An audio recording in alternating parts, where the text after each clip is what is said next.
È la terza batteria, quella in corso, con Alice Conte, Riviera Nuoto al tocco di metà gara, 30,01 per lei.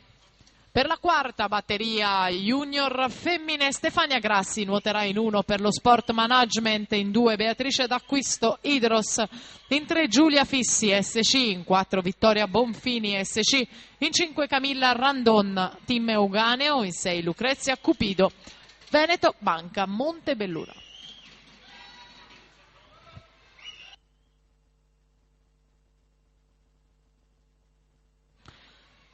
Alice Conte nelle bracciate finali si invola alla vittoria della batteria numero 3, 1:04:31, suo il miglior tempo quando mancano le 2 batterie conclusive delle juniores.